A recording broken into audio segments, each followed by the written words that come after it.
adalah satu teknik layanan yang menggunakan permainan untuk membantu anggota kelompok lain untuk mengekspresikan perasaan, memahami diri, memecahkan masalah, dan melihat situasi dari sudut pandang baru. Tujuannya itu agar kalian dapat belajar dari pengalaman yang diterangkan, mengembangkan empati, dan meningkatkan kemampuan dalam menghadapi situasi sosial secara positif. Nah, namun sebelum kita lanjut, Ibu ingin mengingatkan nih, ada asas-asas yang harus kalian perhatikan. Nah, dalam bimbingan kelompok itu ada asas yang paling penting adalah asas kerahasiaan. Apa sih asas kerahasiaan itu? Jadi asas kerahasiaan itu, jadi apapun yang dibahas dalam bimbingan sekarang tidak boleh ada yang tahu. Nah, selanjutnya itu ada asas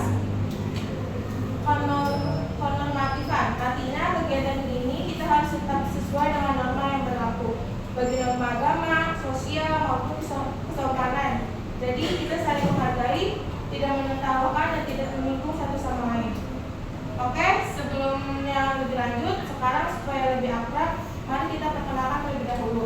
Jadi perkenalannya itu dengan syarat ya. Misalkan kalian sebutin nama dan hobi. Nah, hobinya itu yang bersyarat. Nanti aku cobain. Kita kan perkenalkan, nama aku Rahmana Nebrasti, hobi aku tahu apa? Masak, betul. Jadi kayak gitu ya. Dimulai dari situ. Enggak di apa? Di syaratin.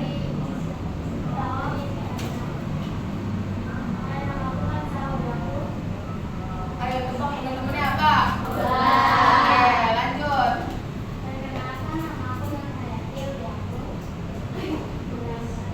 Ayo Bapak. Oke, lanjut.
biasa penampilannya kalian. Terima kasih untuk kalian yang sudah tampil dengan penuh penghayatan. Sekarang semuanya boleh kembali duduk melingkar. Tepuk tangan dong buat kalian semua. Oke. Sebelum kita lanjut, saya ingin mengambil kembali peran kalian. Jadi sekarang kalian menjadi diri kalian sendiri ya. Udah nggak jadi kayak peran kalian tadi. Oke, sebelum kita bahas lebih dalam, saya ingin mendengar dong. Tadi kan ada yang sebagai pengamat. Boleh dong disampaikan apa sih yang kalian lihat dan apa simpulkan dari drama tadi? Yang aku lihat tadi bahwa Rani awalnya selalu takut ngomong karena khawatir salah atau ditolak. Tapi setelah dia mulai berani jujur tentang perasaannya dan mencoba bicara di depan teman-temannya, ternyata semuanya jadi lebih mudah. Dari sini aku belajar bahwa rasa takut itu wajar. Tapi kalau terus dipendam, kita sendiri yang capek. Ketika kita berani mengambil langkah pertama, kepercayaan diri bisa muncul sedikit demi sedikit nantinya. Udah? Ada lagi nggak? Itu udah semua? Oke. Nah, sekarang luar biasa. Nah, dari psikodrama tadi kita bisa lihat bahwa permasalahan seperti itu sering terjadi di sekitar kita, bukan?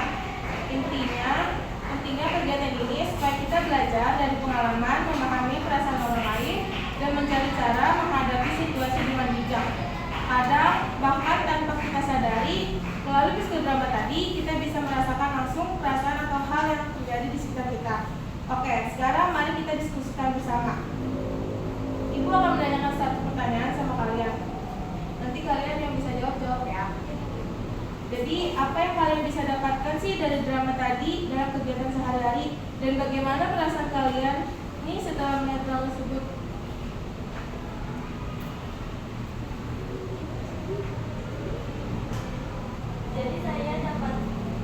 Jadi saya dapatkan itu dari drama. Rasa takut ditolak itu wajar. Banyak orang mengalami ketakutan yang sama seperti Rani. Seperti yang penting adalah berani mengambil langkah kecil untuk menghadapinya. Dah, ada lagi? Jadi saya dapatkan itu pentingnya mengungkapkan perasaan. Jadi drama ini menunjukkan bahwa mengendam perasaan hanya membuat kita semakin cepat dan tidak berkembang. Dalam kehidupan sehari-hari, jujur terhadap diri sendiri dan orang lain dapat meringankan beban dan mencegah salah arah. Oke. Nah, baik. Saya senang sekali karena kalian aktif dan berani mengutamakan pendapat. Nah, jadi sekarang untuk biar nggak tegang semuanya nih, ayo kita sama-sama kayak teriak, mari kita saling support dan kompak dalam pertemanan. Yang kompak ya. 1, 2, 3. Mari kita saling support dalam pertemanan. Oke, bagus.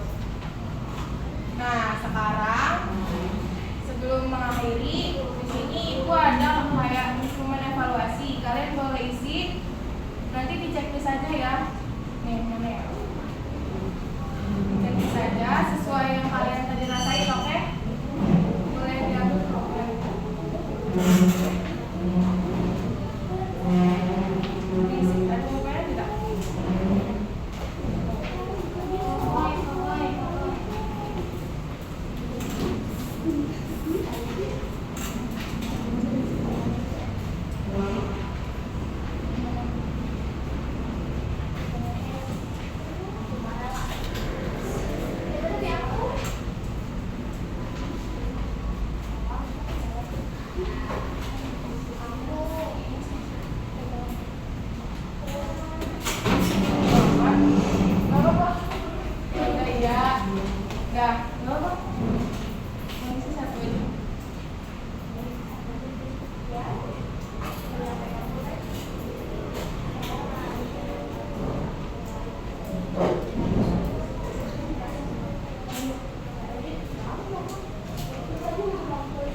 hal kecil yang bisa kalian lakukan mulai hari ini untuk mengatasi kesulitan, mengungkapkan perasaan, dan membangun kepercayaan diri. 1. Berani mengungkapkan pendapat dalam hal kecil, kurangi overthinking. 2. Latihan mengucap secara jujur. 3. Menuliskan perasaan yang dikatakan. Oke, nah selanjutnya itu adalah tahap penyimpulan. Jadi, Ibu akan menyimpulkan apa sih semua yang dari drama ini. Jadi, untuk mengatasi kesulitan mengungkapkan perasaan dan membangun kepercayaan diri dalam komunikasi, kesulitan mengungkapkan perasaan sering muncul karena takut disalah pahami, ditolak, atau dianggap lemah. Jika dibiarkan, perasaan akan terpendam dan berubah menjadi sikap diam, marah, tidak langsung, atau menarik diri. Oleh karena itu, perlu membangun kebiasaan komunikasi terbuka dan aman secara emosional. Oke, selanjutnya, baik anak-anak, kegiatan hari ini Ibu ucapkan terima kasih sama kalian semuanya, dan teruslah belajar memahami diri orang lain dan orang lain. Dan harapan Ibu, kalian bisa menerapkan nilai-nilai positif dari drama ini dalam kehidupan sehari-hari setelah ini ya. Dan selanjutnya, baik anak-anak, kegiatan kita hari ini sudah sampai di akhir. Untuk kegiatan lanjutkan, apakah kalian bersedia untuk melanjutkan pertemuan ini? Ya. Oke. Jadi nanti kita akan mengadakan kembali lagi bimbingan kelompok dengan topik yang berbeda agar kalian bisa terus mengembangkan diri. Sebelumnya Ibu ucapkan terima kasih dan atas kerjasamanya dan atas keberanian dan keterbukaan kalian hari ini. Sekarang mari kita tutup kegiatan ini dengan berdoa bersama.